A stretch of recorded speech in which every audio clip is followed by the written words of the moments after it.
Hi, in this episode we are going to briefly talk about the stations and states in the spiritual journey. Don't forget to subscribe to this channel. You can also help me out monetarily through PayPal or Patreon or Super Thanks, and you can also join memberships to get some benefits.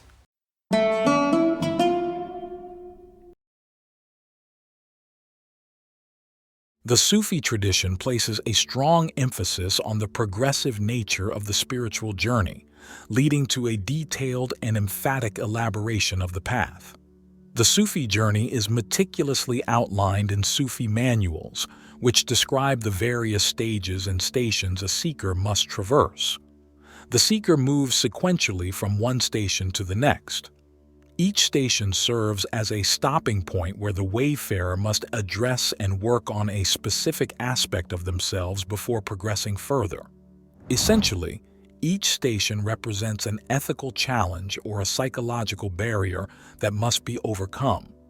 Overcoming these challenges is essential to attain the ethical maturity and psychological readiness required for a true spiritual life. Sufi authors found it essential to incorporate a detailed, though diverse, mapping of the journey's stations in their works, serving as both a guideline and a means of orientation. Quote, "Station, Maqam, denotes anyone standing in the way of God and his fulfillment of the obligations appertaining to that station and his keeping it until he comprehends its perfection as far as lies in a man's power. Thus, the first station is repentance, then comes conversion of the heart, then renunciation, then trust in God, and so on." The word Maqam means place of standing and is often translated as station. In Sufism, this term refers to the place of the servant before God and signifies the process or necessary step of spiritual purification required to attain divine illumination. It involves training and effort for spiritual purification. For a Sufi seeking to reach a higher station, it is essential to maintain the station below.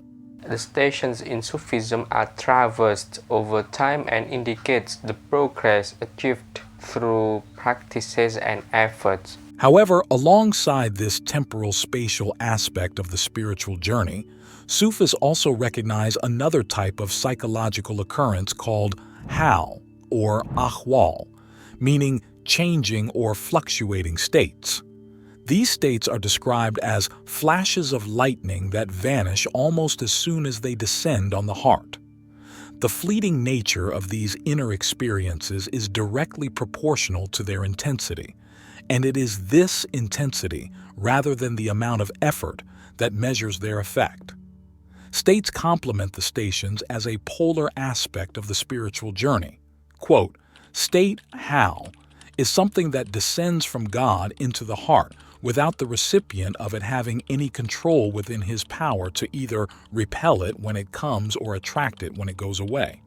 Therefore, whereas Maqam denotes the seeker's journey and the progress he has been making on the level of efforts, and hence the stage he takes before God accordingly, denotes God's grace which he bestows upon his servants, regardless of any effort on their part.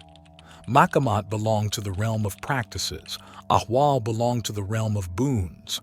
Like the word maqam, hal is used by Sufis to indicate the condition of spiritual feeling and is often translated as state. Theoretically, whenever a servant comes to God through virtuous deeds, God becomes manifest in his heart. This manifestation results in the heart experiencing feelings such as fear and hope, contraction and expansion, or awe and intimacy.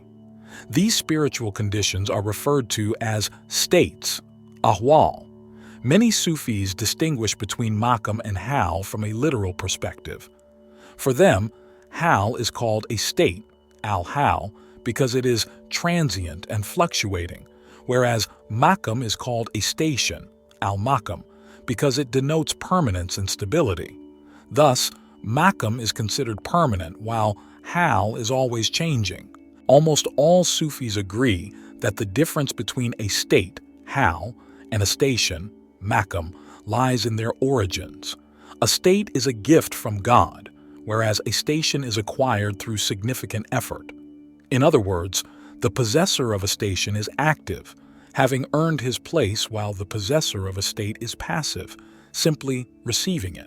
Despite this theoretical distinction, in practices, states and stations are inseparable. Some Sufis argue that both states and stations have dual aspects. They are both given and earned. The earned aspect, Makam, is enveloped by the divine gift, while the gift, Hal, is enriched by the acquired aspect.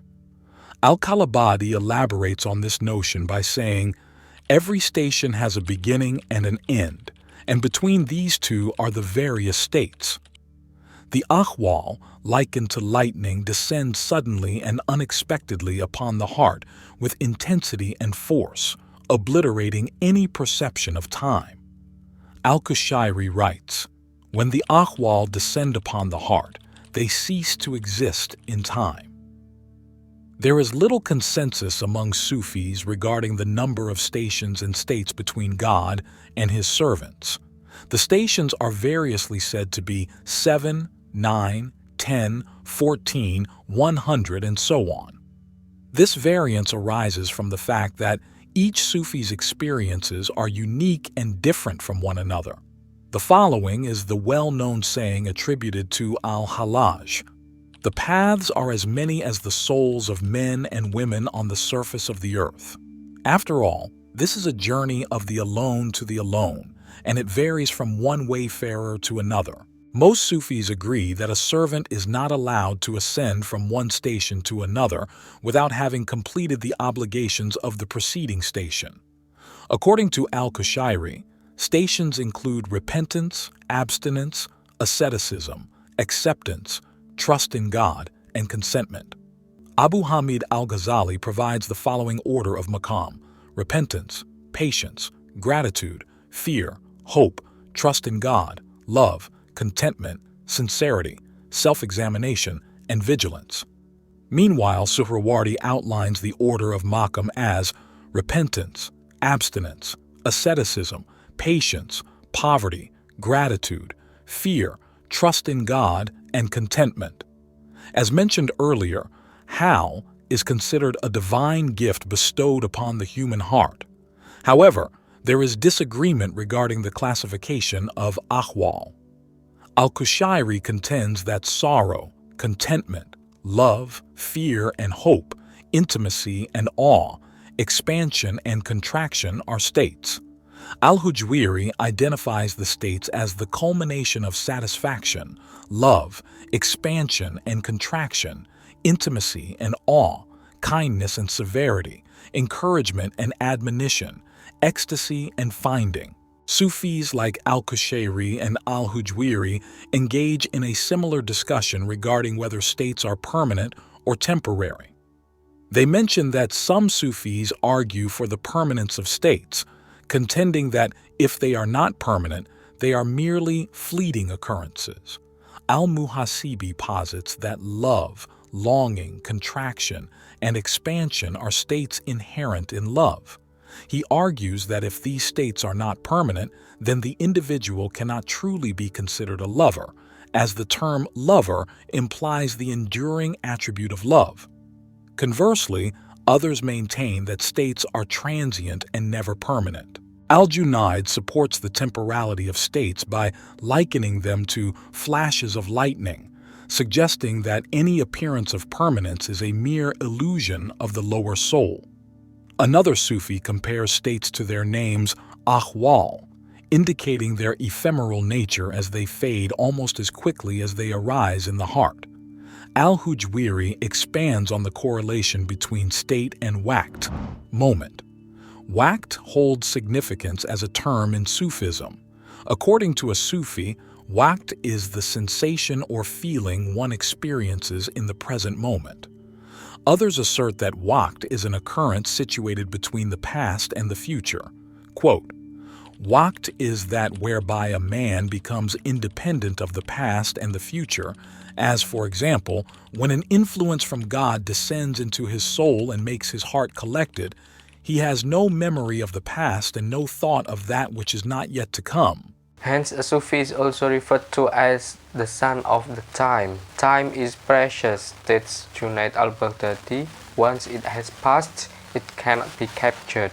As-Sarraj provides commentary on Junaid's statement. He means your breath, and the time which passes between past breath and future breath. If it passes, and you are forgetful of the remembrance of God, you will never catch it again. In the Sufi tradition, esoteric knowledge unfolds through the state of mystic recollection, which is induced by the practice of dhikr. Thus, as the son of time, a Sufi continually grounds themselves in the journey of the present on the path of self-discovery. Quote, "Time is that in which you are. If you are in a state of joy, your time is joy. If you are in a state of sadness, your time is sadness. Time means the moment in which one is. Thus it is said, the Sufi is the son of the time. Namely, the Sufi is occupied with that which is most appropriate for that moment. He is not occupied by his past or by his future. He is totally occupied by the time in which he is." Sufi psychology thus distinguishes between two polar modes of the mystical journey, the ethical and the ecstatic. The ethical mode involves willful, disciplined, ego-controlled, and physically oriented efforts. In contrast, the ecstatic mode is characterized by fluid, ethereal, affective, spontaneous, and numinous.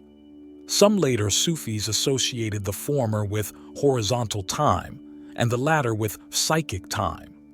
Both modes are indispensable and balance each other. These two modes are complementary to the extent that when the ego reaches a breaking point in the realm of discipline and work, causing its efforts to cease, a state takes over. Conversely, when the intensity of the state diminishes and evaporates, activity and practices are necessary. Despite this complementarity, Sufi psychology is profoundly influenced by ahwal, the intense fluctuations of the heart from state to state. For the heart fluctuates from state to state, says Ibn Arabi, just as God, the Beloved, is each day upon some task. Thanks for watching. See you.